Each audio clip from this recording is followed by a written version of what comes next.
the Apple Cup, takes a knee. The clock will do the rest.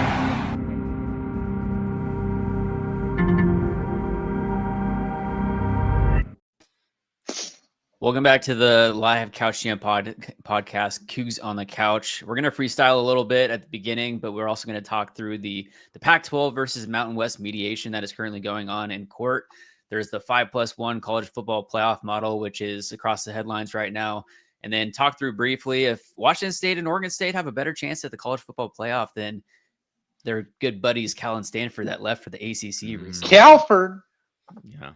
You know, Connor, there's no one that Pac-12 fans should trust more with their legal expertise than us three right here on the Cougs on the Couch podcast. Your legal experts here to explain to you what the hell is going on with Pac-12 Mountain West mediation.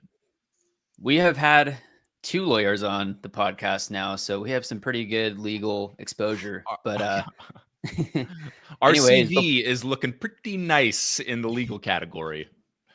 Before we get into it, this episode is brought to you by CougFan.com. Make sure to check out CougFan.com. Subscribe to their premium membership for all things WSU athletics. You might be a Pac-12 fan. Go check out the CougFan.com account or check out your local 247 sports website.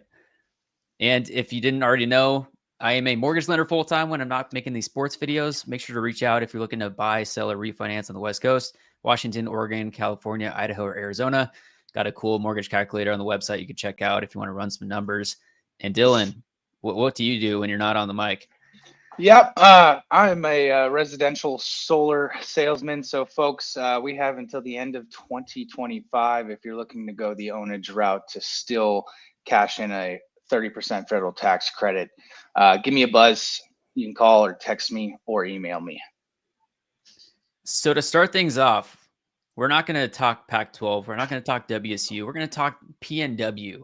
The nation got exposed to the Cal Raleigh family, and Cal Raleigh, the big dumper, the other day, the home run derby. Cal Raleigh takes home the title, the All-Star game, the All-Star break right now, just absolutely electric. He was swinging from both sides. The left side obviously worked a little better, but I mean, initial takeaways from that event, I thought it was epic. Well, when you take a look at his family, I mean, his brother, Little Dumper, is really Big Dumper. He's 15 years old, and he's massive.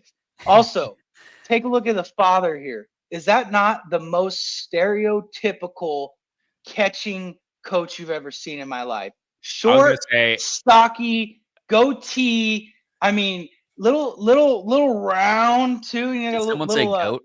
It is. If you asked AI, if you asked ChatGPT to create Cal Raleigh's father, not knowing what he looked like, that is the image it would create. And I would like to say, while we're on the subject of Cal Raleigh's father, I thought it was such a touch. Like, obviously for Cal, what a great moment to have his dad pitching to him, have his brother catching. But did you guys also have the thought when this thing was starting? It was like, Cal, this is very sweet. I love this for you. But get the damn pitching coach in there. For God's sake, what are we doing? Having your father throw pitches. Is he warmed up at all? Has he been in the bullpen throwing? I mean, for God's sake, he hit him. In the first round, he threw a pitch and hit him in the shoulder. I was trying to intentionally walk him. Cal, are we even trying to win this right now? The fact that he won with his dad throwing was insane. It was crazy. And I did not want to have to come on this week and say, you know what? Awesome home run derby. Cal, we love you, but you would have won had your father not pitched to you. And he won despite the fact it was beautiful. And how about the 1 inch? Cal Raleigh beating Brent Rooker by less than an inch? That was insane. That was wild. When that came up, because again, they change the home run derby format every single year. So you have absolutely no idea what tiebreakers are, what they're not. And when they just like brought that graphic on the screen, you're just like, oh, okay. That's like kind of thinking this might go into a swing off situation or something like that. And we're just like, oh no, that's how we're doing it. And he beat him by an inch. Like, wow. Okay. Working off of that, the All-Star game ended with a tie. It then turned into a swing off. Kyle Schwarber ended up hitting 3 home runs in his 3 swings that he got. Now there's, word being thrown around like, hey, should we, instead of doing the extra innings, like guy on second base, burning through additional arms in the bullpen, etc., Should we just turn extra innings into a home run derby for regular season wins and losses? Okay. What are your guys' takes? I say I'm stopping baseball. Please, as a soccer fan, I am telling you guys, stop right now. Do not come this way. Do you seriously want your games being decided by a glorified carnival game? I am telling you, you do not want this. The penalty shootout is the worst way to decide a match in soccer, and this will be the exact same. It sounds fun. I'm telling you guys, it's not. Go, run. Do not get near this. It's just the word. Like, seriously, it's a goddamn carnival game. Like, this is not how we want to decide. Can you imagine? Take 2023 Mariners or any one of the Mariners seasons where it goes down to game 162, and you're like, well, every year, in June when we were playing the Rangers on a Wednesday and lost in our hit off. Right. Maybe if we just would have clubbed one more, that is not how you want to be. You guys have the advantage. You got Cal Raleigh, Julio Rodriguez, and Randy Arozarena. Why wouldn't you want? There's a ton of boppers all around the league. Here's my thing. I know I totally agree with you. It does sound like a carnival, but I think putting a runner at second base is also really dumb. I can't stand that either. Let's change it for a year or two. You can go back to it. I think it'd be fun to see for a season having a swing off. Necessary. Unfortunately, I'll say this. Let me finish. Let's say you have the 10th inning and the 11th inning still with a runner on second base. And if it goes past that, it goes to a swing off. Best of both worlds. I'll say this. The reason I am pro runner on second is because baseball does need to be conscious of times of games. That is a serious issue within baseball, and the pitch clock has helped out so much in that regard and keeping the game moving.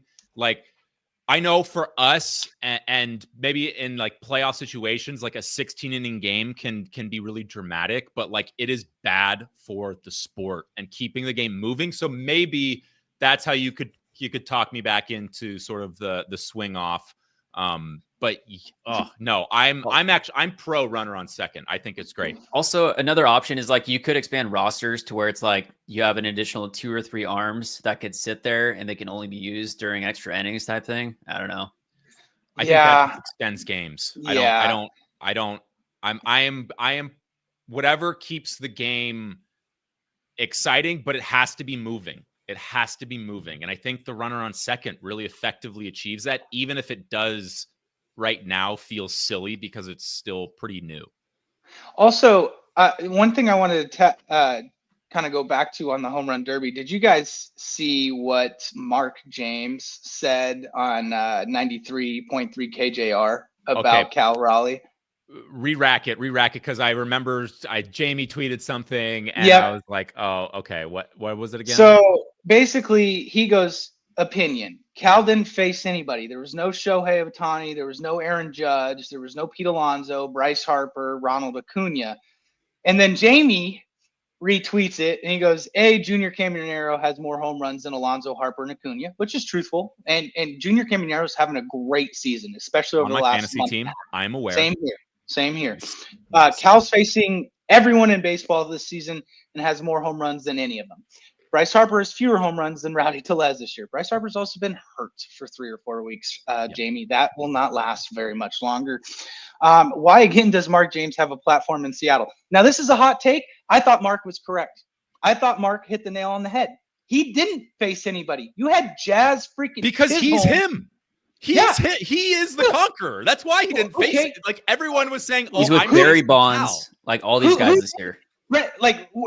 Not everybody knows Brent Rooker. Yeah, Brent Rooker is a damn good baseball player. Matt Olson. He's true. There's no big name guys that were in this home run derby. Okay, yeah, but he's a big name guy for the first time. Yes, I know Cal had 30 bombs last year, but he's got 38 this year. He's breaking out this year. The whole country knows who Cal Raleigh is now. Also, part of it is guys have to accept the offer too. They very well could have just said no. I don't disagree with what he was saying, though, because there is not that stud star player that was in the home run derby. I'm sorry. If Cal Josh Raleigh's Chisholm? that guy, I mean, shoot, Kyle Schwarber had 3 swings and had just as many home runs as Jazz Chisholm had in 40 pitches. The argument you're making is there was not the star power that you would expect facing Cal. That's not saying he got an easy path to his I'm not saying it was title, easy. But so I don't understand what we're trying to argue then, that because it seems like Mark James is trying to diminish Cal Raleigh's home run derby title. That seems to be sort of also his previous 3 tweets said he tweeted, "Hey, I'm taking Cal Raleigh plus 340 in All-Star." He bet on him.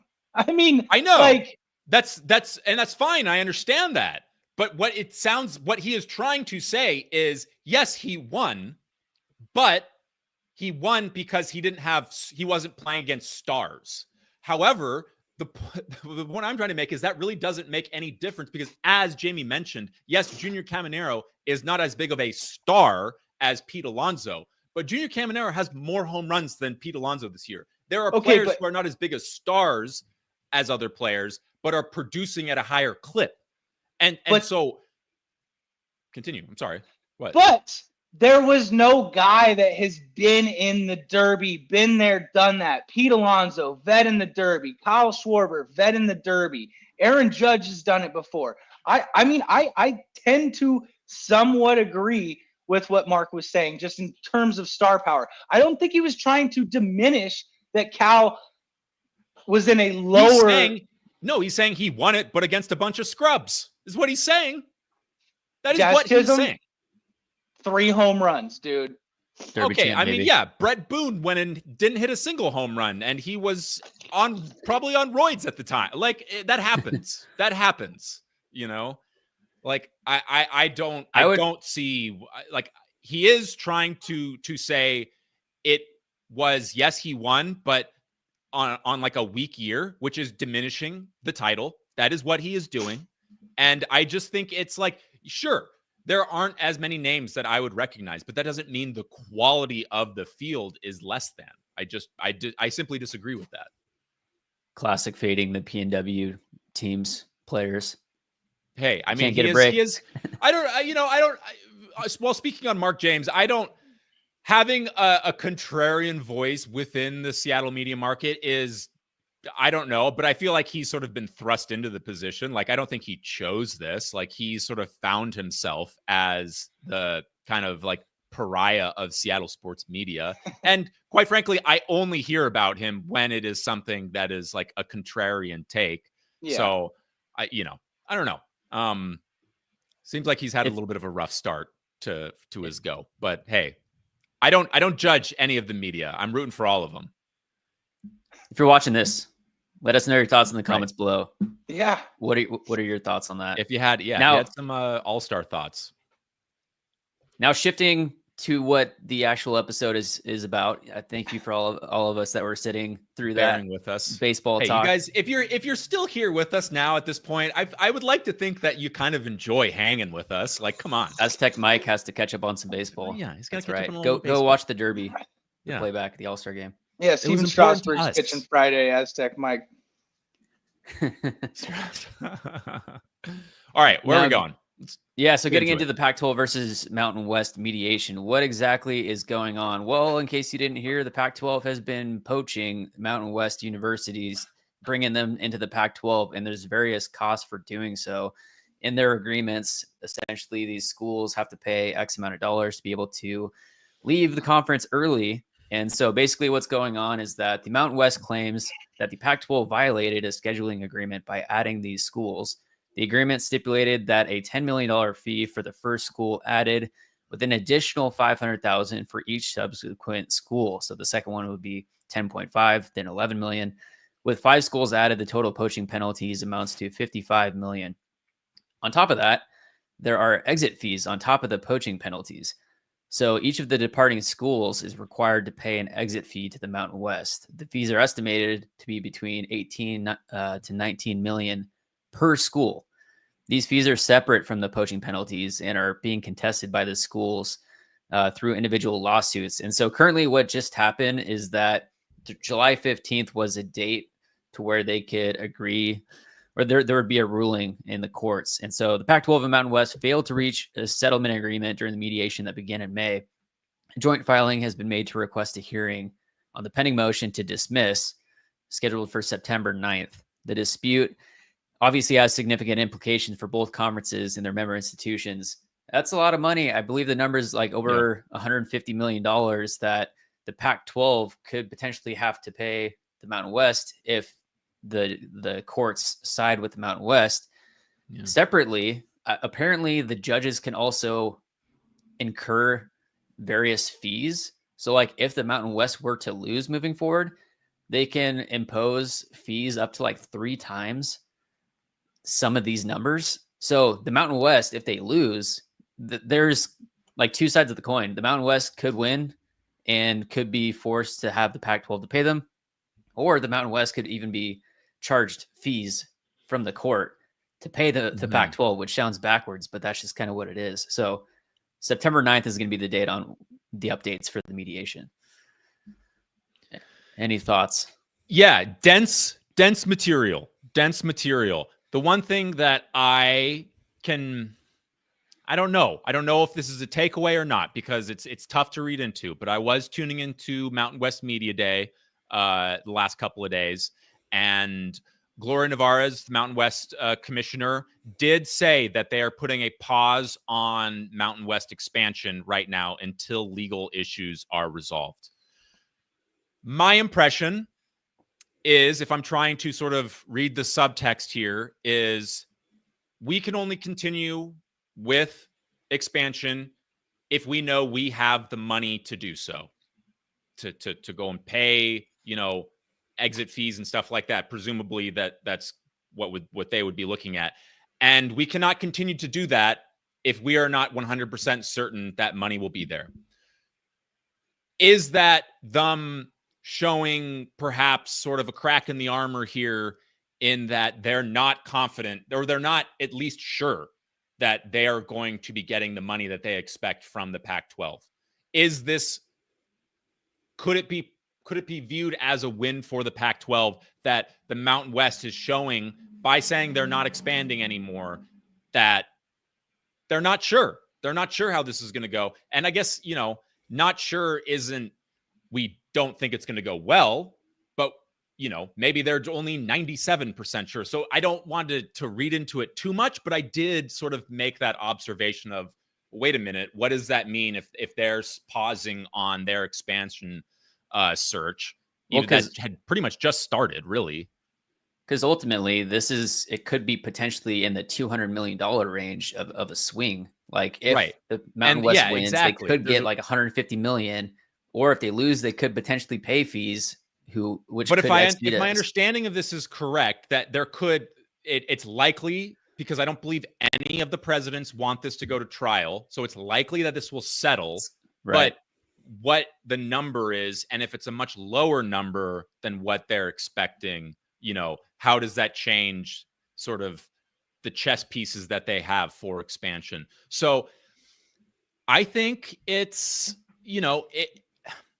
and again, I was also listening to right there. It's UNLV and Air Force. I wouldn't even say it's expansion. I guess it would be keeping those two in the fold, because if they lose, you got to figure UNLV goes to the Pac-12, and then Air Force says, the AAC goes, well, here's our opportunity. Let's put together Navy, Air Force, an academy. Yeah, totally. I mean, that's a possibility. It's, again, with like just such dense, like sort of legal material, it's tough for a guy like me who has very little legal experience to sort of like parse through it. And I will say, I did listen to Wilner and Canzano talked about it. They had their podcast, and they were talking about it. And it did seem like, from them, what I was taking away was, this feels like it is working out, like edge Pac-12, but like still wait to see, but edge to the Pac-12 is what it kind of sounds like from what they were saying. Yeah, so we'll keep you posted as we hear more about that. Like I said, probably a month and a half, 2 months until we actually get a conclusion to this. I think it was September 9th is when the hearing was. Yeah, so got a little ways. Then the next topic is the 5+11 college football playoff model. So as we know, the college football playoff was 4 teams for a while. They just moved it this last year to where it was a 12 team. Now they're looking at going to 16, which has its upside and its downside potentially. And correct me if I'm wrong, but this essentially would include the 5 highest ranked conference champions and then 11 at-large teams. So from what that says is like obviously SEC, ACC, Big 10, Big 12, those champions. And then you would assume that the Pac-12 champion probably has the upper leg for that 5th conference champion. Is that right? Yeah, I mean, maybe, probably it's just depending upon the year. I mean, I don't think that's entirely true when there can be a good team to come out of the AAC. There can be. That's a possibility. There could easily be a year where Memphis is 12-0 and you have Boise State that's 11-1. I mean, but again, I don't think an 11-1 Memphis with maybe that particular year they have a better non-conference schedule than an 11-1 Boise. Like, it's not a guarantee that both schools at 11-1, I think they're just going with Boise State every time over Memphis. Like, I don't believe that. So I think, yes, most years, probably Pac-12 will get that 5th championship, that 5th spot. But it's not a guarantee. I think what was more interesting is after every year around like late November, when the college football committee is starting to ramp up, we talk, like, the main discussion is how much we hate the committee and how much we hate this sort of subjective nature of the college football playoff process. But then when we're in the off season, we're talking about 5+11 or the Big Ten's like 4-4-2-2-1. The public darling immediately goes back to the committee and subjectivity. And I thought Brett Yormark, the Big 12 commissioner, and I'm puppeting a take from Wilner and Canzano right here, but I thought astutely pointed this out, was that it was incredibly savvy of Yormark, being the first conference, having their media day first, to come out right out of the gate and address their support for the 5+11, because that in effect sort of forces the other commissioners to come out and provide their take on their college football playoff stance as well. And with the public sentiment being so overwhelmingly in favor of the 5+11, it really puts, I'm blanking on Big Ten's commissioner name, but Sankey, it puts them in a tough position. And those guys are, the Big Ten commissioner is not a good talker. He is not the guy who wants to be in front of a mic. And I think it really does favor the 5+11 model, because you force guys who are not good at talking into advocating for the 4-4-2-2-1. And it only adds more backing to the 5+11 when at least the Big Ten commissioner opens his mouth on the subject of the college football playoffs. So that's my thought. I mean, as the being Pac-12 fans, we are fully in support of the 5+11. That is our best path and will always be the best path. But yeah, I mean, that's where I'm at in terms of the 5+11. So I think having, some public support and support from pretty much every other conference except the Big Ten and SEC, it's huge. Well, the SEC is kind of backing this. I mean, right. The one thing too with Sankey, I mean, the Big Ten wants, basically On3 came out yesterday and said, the Big Ten wants 4 automatic qualifiers. And if that's not the case, well, then they want the SEC to go to 9 conference games as a way to meet in the middle. So I think the biggest name to watch on all of this is Greg Sankey, because he's the most powerful figure in college sports, in my opinion, being the commissioner of the SEC. Yeah. They're easily, far and away, the best football conference and basketball conference, right? Well, never mind. I shouldn't say that. The Big 12 is pretty damn good at basketball. Yeah, but I do think, you're saying watch Greg Sankey. Well, yeah, they had their media day as well, and he was being very diplomatic on the subject and like trying not to, present the 4-4-2-2-1 in a bad light, and also sort of being like, hey, if if 5+11 is what it is, like we'll be ready to go for that too. But I think even what you just mentioned, creating sort of infighting amongst the Big Ten and SEC, that's great. Like that, I think every other conference wants those two conferences to not be on the same page. Yep. And to get into a little bit of an arms race with each other. Not to say that, I mean, that's kind of already happening, but the more fighting amongst those conferences, the better, I think, for everyone else. Agreed. So overall, for WSU, for OSU, for the Pac-12, you would think more spots, more opportunity to get in, right? Or what are your overall takes for the Pac-12 and Washington State specifically? I mean, I think we're still going to have a really tough time convincing anyone for an at-large bid. And I think if you really did try and make an argument for the 4-4-2-2-1, the argument probably is, well, with the 5+11, that's more or less what you're getting anyways. So like, why don't you just sort of formalize it? Which is like probably the strongest argument, but it leaves out the sort of the outlier years where you might have something where you want more at-large bids to be able to make an appropriate subjective decision, which again, as we've found out in the past, when you think like, oh, the reason we have these at-large bids is so we can sort of rationally think through which teams deserve to make it. And then the team that we sort of have collectively decided is the rational team to make it doesn't make it. So, there's give and there's take with it. But I do think by and large, you're getting the better result with the 5+11. You are. And here's the thing too. If you go to that 4-4-2-2, there's 12 teams right there. And then you have the G5 getting their automatic bid still. So now 13 out of 16 are taken, and you have 3 at-large spots as opposed to 5. And like, let's rewind back to before WSU goes out and loses to New Mexico. They were 8-1, 21st in the college football playoff ranking. And the way that the next 3 weeks went, there was so much chaos. 10 through 20, that if WSU won out, there was a realistic shot for them to get that final at-large berth. So you did somewhat see it. I mean, hey, the numbers were there. They were 8-1 and 21st. There's absolutely no way. I just don't agree with that. I don't agree with that. With the conversation at the time, Boise State, who is going to be number 4. Yeah. And granted, for what it's worth, but I'm just trying to say, Jackson, there was so much chaos 11 through 20 over the last. You're right. You're right about that. You're right about that. I'm not disagreeing with that.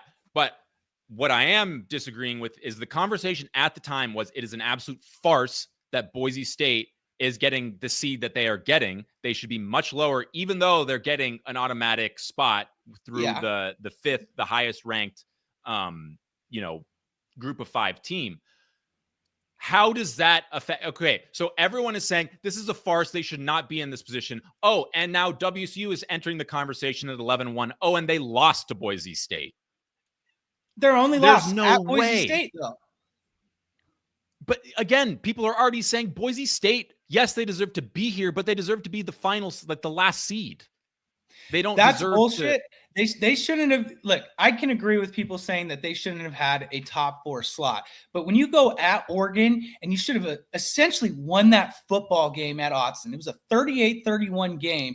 That did so much for their resume throughout the season. Totally. That I think an 11-1 WSU team with a lot of help could have gotten in. Now, granted, Jackson, this isn't going to happen every year. I mean, we did see it one year, even with the Final Four, when it was just the 4 model that Cincinnati got in when they were still in the AAC as that 4th team. So there are years where craziness can happen. Yeah. I mean, I that's where I agree with you. There are years where craziness can happen, but I don't think last year was an example of something of like, oh, WSU would sneak in had they been 11-1. I think most of the people in that committee are approaching this as, I just don't want to be the person that pisses everyone off. And they end up doing that. But still, the goal, the objective is to just be the person like, I'm trying to advocate for my conference And I want to see teams or, whatever school I'm sort of representing, I want to see them there. But at the end of the day, I just don't want to be the person that is making headlines for making an insane decision that the country hates. And if the country feels that Boise State getting the 4 seed, they should be somewhere through 12 through 16, I do not believe that they're going to say, look at WSU and say, oh, they lost to Boise State, let's give them 16. Like, I refuse to believe that. We know the opinion, the country, the national opinion of WSU, Oregon State, like that. We know what they think of us.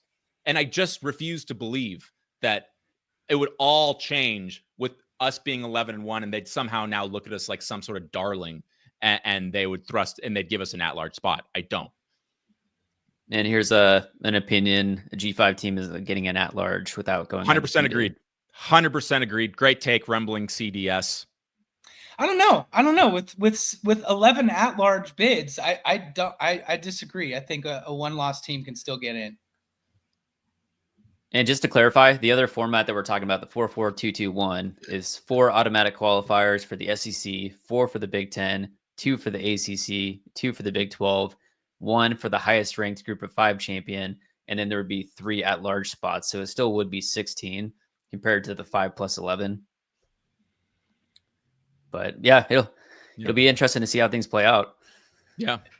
And Joe Mama, we saw a comment from you. We will get to that shortly. How about some of Cal? Yes, we will. But are we going to do a little Mountain West poll, a little media day? Just check in on what's going on with the Mountain West. So here's a little graphic. So where exactly did this come from? This is the preseason poll for the Mountain West at the Mountain West Media Day. So these are writers of the Mountain West. Okay. If I'm so not writers mistaken. of the Mountain West, this is the current projected order of finish for the Mountain West. We got Boise 1, we got UNLV 2, San Jose State 3, Colorado State 4, Fresno State 5, Air Force 6, Hawaii at 7, San Diego State and Utah State, Wyoming, New Mexico, and Nevada. Initial thoughts on this? My initial thoughts are, I think the Mountain West writers were relatively respectful of the departing schools. 4 of the departing schools are amongst the top 6. Obviously, Boise State, just off reputation alone, should be number 1. But UNLV getting some votes.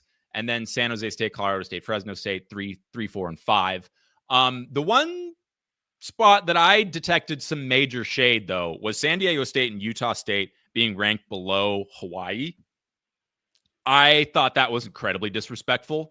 Shouts out to Aztec Mike, if in the chat, I know somewhere. But like, I don't know how anyone like in my and I hate being the guy that's going to be throwing massive shade to any school, but I think Hawaii should be ranked last every single year.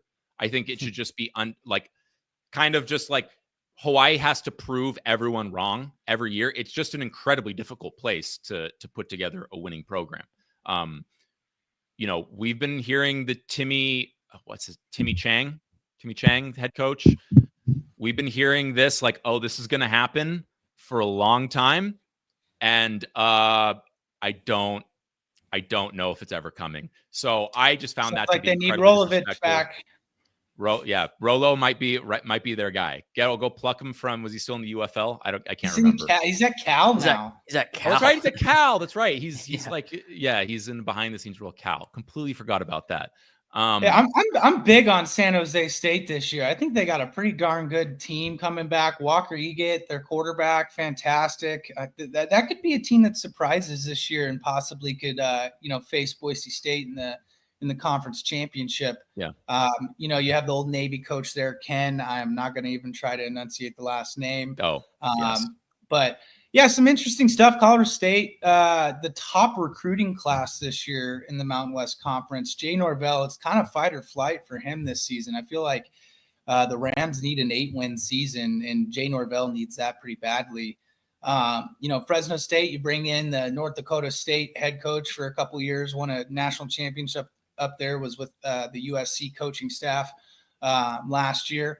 We'll see what he can do as, Fresno State looks to turn things around. That's a school that I think, if they get the right type of recruiting class in terms of getting, bounce back transfers from the P4 level, that you could see Fresno State really turn on a dime this year or 2026. So, kind of keep your eyes peeled there.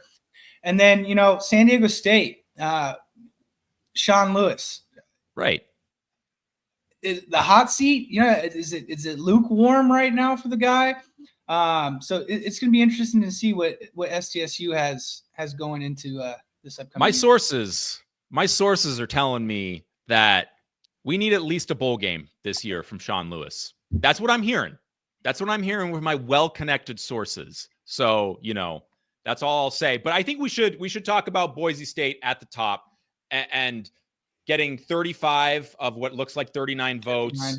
Pretty clearly the favorite choice. Do you think that is an appropriate spot for Boise State? Do you think UNLV should be a little bit higher in the post Ashton Jeanty era of Boise State? Is this appropriate that they are sort of head and shoulders above the rest? I think Boise State's defense was so good last year. You have to account for that coming into this next season. And they did get some transfers, a big running back transfer that could step into the Jeanty role. But they've got a returner, Sire Gaines, who is just a masher and was hurt most of last season. So I expect him to rush for over 1,200 yards next year. I mean, and the other thing I saw this past couple days with media day, Maddox Madsen, basically came out and said like, hey, look, I didn't play as well as I should last year. A lot of my mistakes were masked by having an Ashton Jeanty in the backfield. So he's already come out and said that he's got to be a better and smarter quarterback. I think WSU picked him off at 1 or 2 times in that game. But yeah, I thought that was interesting to hear from Maddox. Like, hey, let's call a spade here. I had Ashton Jeanty in my backfield last season. And okay, so I do think that they are pretty appropriately ranked, and a lot of it goes back to that defense, that they still got a great defense. I will say this though. I was looking through, just kind of putting feelers out for futures bets, stuff like that. And I was going through win totals, and Boise State, and for future reference, we are going to do some more gambling related stuff. So if you're into that, we'll get to this. This is just unofficial, just me perusing. Boise State win total set at 9.5 wins, with the over at like -200 and the under at like +185. I saw value on the under, and this is not, I really shouldn't interpret this as throwing shade at Boise State. I really shouldn't. This shouldn't be interpreted as shade at Boise State. I just see value on the under, and a lot of that reason is because I'm selling on Maddox, or I guess Madsen. That's his last name. I just don't think he's that good of a quarterback, and I think a lot where I'll be proven right or wrong is to the degree of which Ashton Jeanty was truly just a man amongst boys, because I do think it wasn't just him being so superior to everyone else. They do have a really good offensive line. They do have a great defense that allows them to be, their offense to be on the field a lot and just control the game. But he was undeniably an X factor for that team, that no one could stop. And I do not believe that Madsen can continue and lead this offense in the same way to the effectiveness that their offense worked at last year. And maybe it doesn't need to be as effective to win the Mountain West, but I definitely could see them sitting at 9 wins and winning the Mountain West. I don't think that's possible. You look at Jeanty's stats last year. It was Ashton Jeanty 1, Ashton Jeanty after contact 2, and then everyone else, right? Right. They are replacing a lot by losing. The other name is Malak. The other name is Malik Sherrod, who came from Fresno State. He's another transfer running back that's going to Boise. So that's another name to look out for. And Rumbling Gods here. UNLV is 8th in returning production. They brought in 60-ish new players. Well, they brought in a lot of good players too. Dan Mullen. I was going to say, I believe around this offseason. Okay. Out of those 60 newish players, I want to say at least 20 we're playing at the P4 level. His upcoming quarterback this year should win the job is Michigan transfer Alex Orji. That's a fun last name. But he had like a 95 speed in college football 25 last year. This is a freak athlete that's going. But he can't throw, right? He but neither could Haj Malik Williams last year, and they still won 9-10 games. So I still think UNLV is right where they should be, number 2 in this preseason model. Right. And I just think that's what I'm saying. UNLV is still good. Boise State has to go play Notre Dame. They still have opponents on the schedule that are not just easy wins. So, I don't think it's just an absolute guarantee. And despite the fact that, Boise State has been stacking 10+ win seasons for a long time, I think it's totally possible. And for plus money, I'll be something I'm thinking about. I'm just saying. Conference championship game doesn't matter, right? That doesn't count to the win total. We're talking regular season. So looking at their schedule, they've got 2 tough non-conference games because they're both on the road. You're going at South Florida to open up the year on a Thursday. That's going to be a fun game. Right. Thursday night game, August 28th.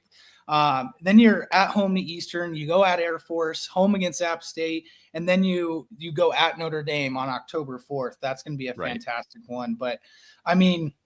And the USF one is tricky. I do tend to agree. Plus 185, you said? Plus 185. Plus 185 on the under.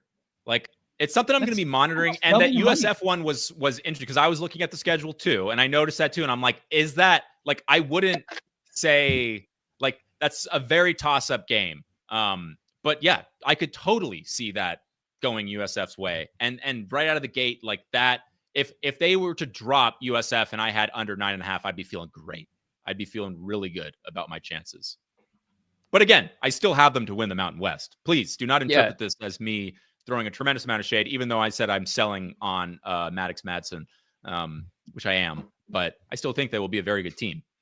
And looking at their schedule, I mean, it's very realistic that they go 10-2. Yep. Hey, Lewis here too. That seat's getting a little warm. I was saying, hey, if you can do it at Kent State, you can do it anywhere. So. And last thing to wrap up on, little WSU talk. We got one guy drafted in the MLB draft. This is catcher Will Cresswell, drafted in the 18th round, 532 overall to the Toronto Blue Jays. Outfielder Max Hartman did not get drafted. He was a guy that was expected to potentially go in the later rounds. We'll see if he's where he signs. So shout out to Will Cresswell. Congratulations. Go Cougs as always. Any final thoughts from you guys? Yeah. Well, once upon a time, a Coug got drafted to the Toronto Blue Jays and did quite well for himself. So hopefully, there you go. Good catch. He did get drafted by Toronto. Did he just play for Toronto? Yeah. I don't know. I thought he went. I'm pretty sure he got drafted by Toronto. Yeah. Anyways, that was my final thought, whether it's accurate or not. Well, we also have a new little segment we're going to drop in here. What are we watching? Oh, that's right. Of course, we're doing What Are We Watching? Okay. Pop culture. Join us for our pop culture. Yes. How could we forget? Dylan, No, Dylan. You're introing the segment. We're starting with you. I don't want to steal unless Connor's Connor show. wants to start. Are you going? I turned him onto a show. I mean. Oh, okay. Oh, so all right. Okay. I'll start it off. If you got HBO Max, my girlfriend and I just finished Duster. I thought it was fantastic. It's kind of like a 70s crime, like a detective. And the other protagonist is a getaway driver for like a mob-like guy. And essentially the detective and the driver are having to work together throughout this season. So that's my pick. He was in Lost. He was in Lost. He was Sawyer in Lost. Josh Holloway. Holloway. Yes. There we go. Wow. Duster. I did see that Duster did get canceled. It did. It will not be returning. But which was getting love from Dylan. I love that. You know what? Awesome. What do the HBO execs know? Please, come on, give Josh Holloway his shot at a second season. He had a little cup of coffee in like season 4 of Yellowstone. Yeah, Yeah, he did. Josh Holloway, good for you. Still a working man after your lost fame. So I guess I'll go. I'm going to take this to the film side. I went and saw Superman. I saw Superman last week. And guys, go see Superman. I thought it was fantastic. I thought it was incredibly, when I go to a superhero movie, I kind of go and just sort of flip the brain switch off, just pew, and like give me cool action and stuff. I was finding myself within this movie having to be like, oh, no. Like, we got to turn this thing back on. Like James Gunn is really here trying to say something and takes an incredibly unique swing with who Superman is, really making him more of a superhero that a contemporary audience can sort of relate with. That was always sort of an issue with Superman, sort of being the most powerful man in the world. Like, well, then who's your villain? And like, if you're just can defeat anyone, like it's kryptonite. And I do feel like Superman, and we've gotten so many bad Supermans over the last few years, to return with a great Superman to start sort of the DC universe off. I thought it was fantastic. It was everything you want. It did feel like you were kind of sitting around and it was sort of like a 2-hour Saturday cartoon. It was silly. It was fun. There was danger, but it was never violent. It was fun, kind of like a Marvel superhero where it's jokey. It's James Gunn, so that's going to be included in his superhero movie making. But truly, I thought it was fantastic and would recommend checking it out. I'll throw out 2 then. I mean, starting on the movie side, I just saw F1, which is sick. You got to go see that in theaters. Started on F1. Oh, you got to go see that while it's still in theaters. And apparently, a lot of it was filmed on iPhones. Like those shots that are in the cockpit, apparently are iPhones, which is ridiculous. Wow, that's interesting. Really good cinematography. The storyline's good. It's Brad Pitt. Some good action. Go check that out. And then moving into the TV side, Your Friends and Neighbors is the show that I turned Dylan onto. Apple TV. Last night. If you have that, go check it out. You're gonna binge the entire series in a weekend, guaranteed. Who's starring in that? John Hamm. Yes, Hamm. That's right. Yeah. I'm not gonna give too much away, but it's rich guy that starts getting into some thievery. It's John Hamm. Show up for John Hamm alone. F1 too. I Connor, I saw it as well and absolutely loved it. And what was so funny, I thought, and just one thought on F1 is this movie hits damn near. Yes, thank you. See it in IMAX. You are doing yourself a service by seeing it in IMAX. Go see it in the Sphere if you can. At the biggest possible screen you can find, and go see it there. It hits just about every sports movie trope you could possibly hit. It is cliche. There are moments where you're like, Brad Pitt, are you even trying right now? And yet it is such a stunningly beautiful movie. The people are beautiful. The cars are beautiful. The set pieces are every single thing about it is beautiful. And you get out of that movie your hair, Brad Pitt, beautiful. Your hair is standing. Can you believe it? Brad Pitt now has F1 and Moneyball. They're the same movie. They're the same had a movie. Hit for the last 4 a weathered old timer who was supposed to be the star of his sport, but his career gets derailed, and he has one more shot at the big time by leading this ragtag crew to prominence. Like, it's the same story, and that does not bother you once throughout the entire movie.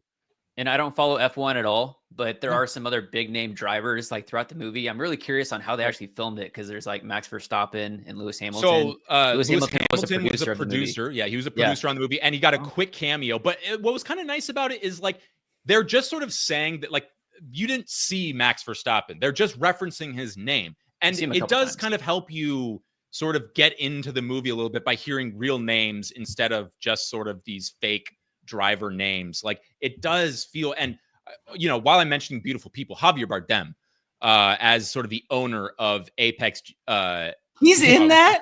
Yes, he's the owner. Oh, it's fantastic. It is glorious. My girlfriend refuses to watch No Country for Old Men, and I'm like, have just been trying to figure out how I'm just gonna throw it on and like strap her. Okay, down. I'll tell you what. Start her off with Skyfall. Bond Skyfall. Is he the villain in that? He's the villain in it, and plays a No Country for Old Men adjacent villain, but is far more approachable. Get her on that first, and then she'll be ready to go for No Country for Old Men. That's a pro tip right there. I need to know what I stand to win. Everything. Call it. Such a great movie. I rewatched that a little while ago. So great. Oh man. Well, you know what? I think this was a win. You know, we'll do this every couple weeks. We'll get on our game. Can you guys hear me? Keep you up to I can hear you. Okay. Keep you up to date on what we're watching. Pop culture taste. Again, folks, the best way you guys can support us, subscribe to CougFan.com, as well as checking out me and Connor's. And subscribe to the Couch GM as well. Please. On the couch. Thanks everyone for tuning in. Let us know your thoughts in the comments below on all the topics that we covered today, and we'll see you next Thursday, 9 a.m. Pacific. Go Cougs. Go Pac-12. Option. Pitch.